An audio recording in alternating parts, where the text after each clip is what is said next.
அனைவருக்கும் வணக்கம். ரிஷபராசிக்காரர்களுக்கு செவ்வாய் எழுதிய தலைவிதி இனிமேல்தான் மெயின் பிக்சரே என்று சொல்லக்கூடிய வகையில் சனி செவ்வாயின் இணைவு ராசியின் அதிபதியுடன் சேர்ந்து நடைபெறுவதால் நிச்சயமாக ரிஷபராசிக்காரர்களுக்கு இவை நடந்தே தீரும் என்று சொல்லக்கூடிய வகையில் எந்தெந்த விஷயங்கள் அமைகின்றன என்று ஆராய்ந்து பார்க்கும்போது நிச்சயமாக மங்களக்காரகன் பூமிக்காரகன் என்று சொல்லக்கூடிய செவ்வாய் கர்மஸ்தானத்தில் சனியுடனும் ராசியின் அதிபதியான சுக்கிரனுடனும் இணைவது நிச்சயமாக ரிஷபராசிக்காரர்களுக்கு வரவேற்கத்தக்க ஒரு அமைப்பாக தான் பார்க்கப்படுகிறது. சப்தமாதிபதியும் விரையாதிபதியுமாக இருக்கக்கூடிய செவ்வாய் வலுவாக இந்த தருணத்தில் தொழில் ஸ்தானத்தில் அமர்ந்து ஜென்ம ராசியை இருப்பதோடு மட்டுமல்லாது 4, 5 ஆகிய இடங்களையும் பார்க்கிறார். எனவே பல்வேறு வகையான அதிரடியான மாற்றங்கள் குறைந்து அடுத்த 45 நாட்களுக்கு மார்ச் மாதம் 15ஆம் தேதியிலிருந்து மிகவும் வலுவாக கிடைக்கப் போகிறது என்பதை தெளிவாக உறுதிப்படுத்துகிறாருங்க ரிஷபராசிக்காரர்களுக்கு செவ்வாய்.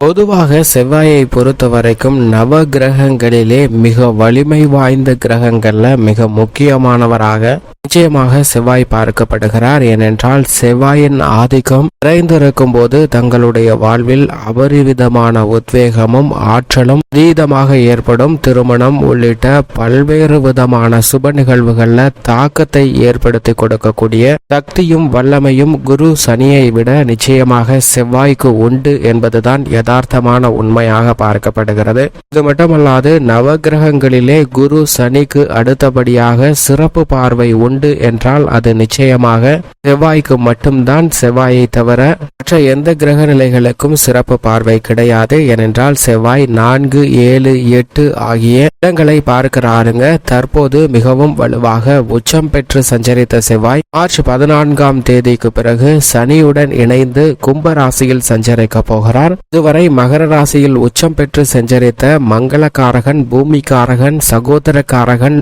என்று சொல்லக்கூடிய செவ்வாய் இனி சனியுடன் இணைந்து சஞ்சரிக்க போகிறாருங்க. பொதுவாகவே சனி மற்றும் செவ்வாயின் பார்வை கிடைப்பது என்பதே பல வகையான சிரமத்தை ஏற்படுத்தும். ஆனால் இந்த தருணத்தில் இந்த 2 கிரக நிலைகளுமே இணைந்து சஞ்சரிப்பது நிச்சயமாக சாதகமான வரவேற்கத்தக்க ஒரு அமைப்பாக பார்க்க முடியாது. காரணம் சனி செவ்வாய் பார்வை ஏற்படும் போதே பல்வேறு வகையான பாதிப்புகளை சந்திப்பதற்கான ஒரு சூழ்நிலை உருவாகும். இந்த 2 கிரக நிலைகளும் வலுவாக இணைந்து கும்பராசியில் அதுவும் ஆட்சி பலம் பெற்று சனியுடன் சஞ்சரிப்பது என்பது நிச்சயமாக கவனமும் விழிப்புணர்வும் மிக முக்கியமாக தேவை என்பதை தெளிவாக உறுதிப்படுத்துகிறாருங்க. சனியின் பார்வையில் செவ்வாய் வலுவான பகை கிரகமாக பார்க்கப்படுகிறார். ஆனால் செவ்வாயின் பார்வையில் சனி சமக்கிரகமாக தான் பார்க்கப்படுகிறார். ஏனென்றால் சனியின் மற்றொரு ஆட்சி வீடான மகர ராசி தான் செவ்வாய்க்கு உச்ச வீடாக பார்க்கப்படுகிறது. எனவே இந்த தருணத்தில் மங்களக்காரகன் சனியுடன் இணையும் போது சற்று வலுவிழப்பதற்கான சாத்தியக்கூறுகள் உண்டு. ஆனால் பல அதிரடியான மாற்றங்களை நிச்சயமாக ஏற்படுத்தி கொடுப்பதற்கான வாய்ப்பு உண்டு என்பதில் சந்தேகமே இல்லை. என்றால் செவ்வாயின் ஆதிக்கத்தில் பிறந்தவர்கள் பொதுவாக ஒரு செயலை செய்ய வேண்டும் என்றால் துடிப்புடனும் அதிரடியாகவும் தடாலடியாகவும் செய்து முடிக்கக்கூடிய அளவிற்கு ஆற்றல் வீரம் மிக்கவர்களாக பார்க்கப்படுகின்றன. எனவேதான் செவ்வாயின் ஆதிக்கம் பிறந்தவர்களாக இருந்தால் நிச்சயமாக செவ்வாயின் ஆதிக்கத்தில் பிறந்தவர்களோடு இணைவதுதான் மிக வலுவான ஒரு ஐதீகமாக திருமணம் உட்பட பல்வேறு விதங்கள்ல பார்க்கப்படுகிறது. செவ்வாய் தோஷம் நிறைந்திருந்தால் அவர்களுக்கு திருமண பொருத்தமாக செவ்வாய் தோஷம் உள்ளவர்கள் தான் பார்க்கப்படுவார்கள். இல்லை என்றால் அவர்களுடைய வேகத்திற்கு மற்றவர்கள் ஈடு இணை கொடுக்க முடியாத அளவிற்கு சிரமத்தை சந்திக்க வேண்டிய ஒரு சூழ்நிலை ஏற்படுகிறது. இதன் காரணமாக தான் மங்களக்காரகனுடைய அமைப்பு சாதகமாக இருந்தால் மட்டும்தான் திருமணம் உள்ளிட்ட பல்வேறு விதமான சுப நிகழ்வுகளையும் செய்யக்கூடிய ஒரு சூழ்நிலை ஏற்படுகிறது. அது மட்டுமல்லாது பூமிக்காரகன் என்றும் அழைக்கப்படுகிறாருங்க. விவசாயத்துறையை தனது கட்டுப்பாட்டில் முழுமையாக வைத்துக் கொண்டவராக பார்க்கக்கூடியவர் நிச்சயமாக செவ்வாயின் ஆதிக்கம் உத்தியோகம், தொழில், குடும்பம் என அனைத்திலும் பல்வேறு விதமான தாக்கத்தை ஏற்படுத்தினாலும் அதீதமாக தன்னுடைய வலுவாற்றலை ஏற்படுத்தி கொடுக்கக்கூடிய துறை என்றால் அது நிச்சயமாக பூமி சம்பந்தப்பட்ட பணிகள் எதுவாக இருந்தாலும் அதில் தன்னுடைய ஆதிக்கத்தை செலுத்துகிறார். எனவேதான் விவசாயத்துறையின் நாயகனாகவும் பார்க்கப்படுகிறார். சனியுடன் சேர்ந்திருக்கக்கூடிய இந்த தருணத்தில் விவசாயம் சார்ந்த பணிகளில் சற்று கடினமான ஒரு சூழ்நிலை உருவாகலாம். கவனமும் விழிப்புணர்வும் மிகவும் முக்கியமாக தேவைப்படுகிறது என்பதை தெளிவாக உறுதிப்படுத்துகிறார். ஆனால் செவ்வாய் அதீத பலத்துடனும் உத்வேகத்துடனும் செய்யக்கூடிய ஆற்றலை கொடுக்கக்கூடியவராக பார்க்கப்படுகிறார். இயற்கையிலே ஒரு பாவ கிரகமாக பார்க்கக்கூடிய செவ்வாய் மற்றொரு பாவ கிரகமாக இருக்கக்கூடிய சனியுடன் இணைவதால் அதிரடியான மாற்றங்களை நிச்சயமாக சந்திப்பதற்கான வாய்ப்பு உண்டு. அதே சமயம் இந்த தருணத்தில் மிகவும் வலுவாக செவ்வாய் 3, 6, 11 ஆகிய இடங்களில் சஞ்சரிக்கும் போது அபரிவிதமான வளர்ச்சியும் முன்னேற்றத்தையும் அள்ளி கொடுப்பார். ஆனால் அதே சமயம் அஷ்டமத்திலோ அல்லது விரயம் அர்த்தாஷ்டகம் போன்ற இடங்கள்ல சில சிரமம் ஏற்படுங்க. விரயம் அர்த்தாஷ்டகம் ஆகிய 4, 12 கூட அளவிற்கு சிரமம் ஏற்படாது. ஆனால் அஷ்டமத்தில் இருக்கும் போது சற்று கூடுதல் கவனம் நிச்சயமாக தேவைப்படக்கூடிய ஒரு தருணமாக அமைகிறது என்பதை செவ்வாய் உறுதிப்படுத்துகிறார். அது மட்டுமல்லாது செவ்வாய் ஜென்மராசியில் அமர்வது கூட ஒரு விதத்தில் யோகமான அமைப்பாக தான் பார்க்கப்படுகிறது. குடும்பத்திலும் தொழில் வியாபாரம் அனைத்திலும் சிறந்த முன்னேற்றம் கிடைப்பதற்கான வாய்ப்பை பெறக்கூடிய வாய்ப்பை உருவாக்கி கொடுப்பார். என்றால் அவருடைய ஆற்றல் வீரம் என்பது மிகவும் தீத பலம் வாய்ந்த ஒன்றாக பார்க்கப்படுகிறது. ஆண் தன்மை வாய்ந்த கிரகமாக இருப்பவர் நிச்சயமாக செவ்வாய்தான். இவைதான் அவர் பெண் தன்மை வாய்ந்த சுக்கிரனோடு இணையும் போது சுக்கிர மங்கள யோகம் நிறைந்து பல்வேறு விதமான சுப நிகழ்வுகள் மிக சிறப்பாக கிடைப்பதற்கான வாய்ப்பும் யோகமும் உண்டு. ஆனால் நீதி தவறாத, நடுநிலை தவறாத, நியாயஸ்தராக இருக்கக்கூடிய சனியுடன் இணைவதால் செவ்வாய் எழுதிய தலைவிதியாக சில அதிரடியான மாற்றங்களை சந்திப்பதற்கான வாய்ப்பு உண்டு. ஏனென்றால் சனியின் பார்வையும் செவ்வாயின் பார்வையும் ஒரே இடத்தில் சஞ்சரித்து பல்வேறு விதமான தாக்கத்தை ஏற்படுத்தி கொடுக்கக்கூடிய வலுவான அமைப்பில் சஞ்சரிக்கின்றன.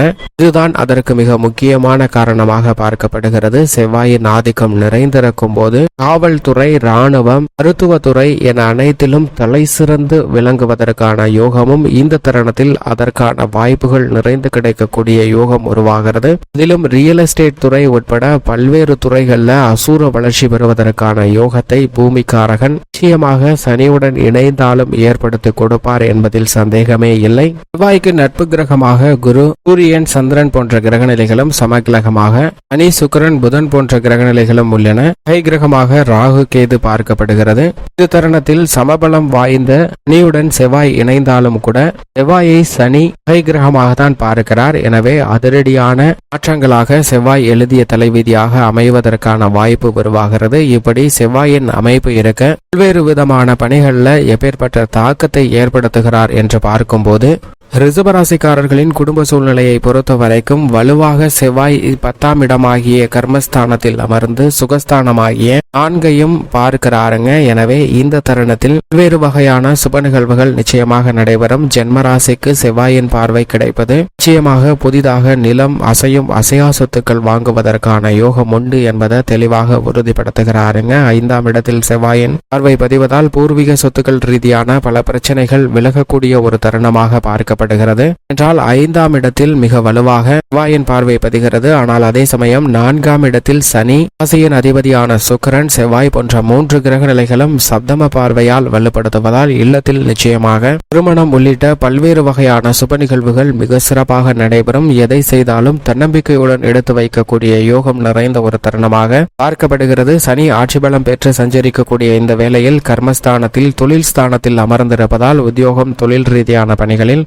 சற்று கவனத்துடனும் விழிப்புணர்வுடனும் செயல்பட்டால் நீங்கள் எதிர்பாராத பல நல்ல முன்னேற்ற வாய்ப்புகள் நிறைந்து கிடைக்குங்க. உத்தியோகத்துறையின் நாயகனாக இருக்கக்கூடிய வலுவாக ஆட்சி பலம் பெற்றிருப்பதால் ஏற்படக்கூடிய சிரமங்கள் விலகும். செவ்வாயாலும் நல்ல முன்னேற்றம் தொழில்துறை, வியாபாரத்துறை சார்ந்த பணிகளில் நிச்சயமாக கிடைப்பதற்கான யோகம் உண்டு என்பதை இரு கிரகநிலைகளும் உறுதிப்படுத்துகின்றன. குடும்ப ரீதியாக குடும்ப வருமானம் அதிகரிப்பதற்கான சாத்தியக்கூறுகள் இந்த தருணத்தில் நிச்சயமாக உண்டு. கலைத்துறை ரீதியாக சரியாக கவனித்தால் மற்றவர்கள் தவறாக புரிந்து கொண்ட சில விஷயங்களை கூட தற்போதைக்கு சரி செய்வதற்கான யோகம் உண்டு என்பதை தெளிவாக உறுதிப்படுத்துகிறாருங்க. பொது வாழ்வில் இருப்பவர்களுக்கு அதிரடியான பல திருப்பங்களை சந்திப்பதற்கான வாய்ப்பு உண்டு. மாணவர்களுக்கு கல்வியில் நல்ல முன்னேற்றம், தேர்வுகளில் அதிக மதிப்பெண்ணுடன் வெற்றி பெறுவதற்கான யோகம் உண்டு. பெண்மணிகளை பொறுத்த வரைக்கும் கர்மஸ்தானத்தை 3 கிரக நிலைகள் வலுப்படுத்துகின்றன. எனவே இந்த தருணத்தில் சுயதொழில் புரிவதற்கான யோகமும் உங்களுடைய சொந்த காலிலே நீங்கள் வேறு வகையான ஆக்கப்பூர்வமான செயல்பாடுகளை செய்வதற்கான யோகமும் நிறைந்த ஒரு தருணமாக பார்க்கப்படுகிறது. எனவே சனி மற்றும் சுக்கிரனுடன் செவ்வாய் இணைந்தாலும் கூட இந்த தருணத்தில் நல்ல பலன்கள் உண்டு. ஏனென்றால் சுக்கிர மங்கள யோகம் மிகவும் அபரிவிதமாக கிடைக்கக்கூடிய ஒரு தருணமாக தான் பார்க்கப்படுகிறது. மேலும் பாதகமாக மாற்றிக்கொள்ள நிச்சயமாக ரிஷபராசிக்காரர்கள் வாரத்தில் செவ்வாய்க்கிழமை விரதமிருந்து அருகாமையில் உள்ள முருகபெருமாள் ஆலயம் சென்று தீபம் ஏற்றி வழிபாடு செய்யுங்கள். நீங்கள் எதிர்பார்க்கக்கூடிய நல்ல பலன் தங்களுடைய வாழ்வில் நிச்சயம் நிறைந்து கிடைக்கும் என்பதை செவ்வாய் உறுதிப்படுத்துகிறார்.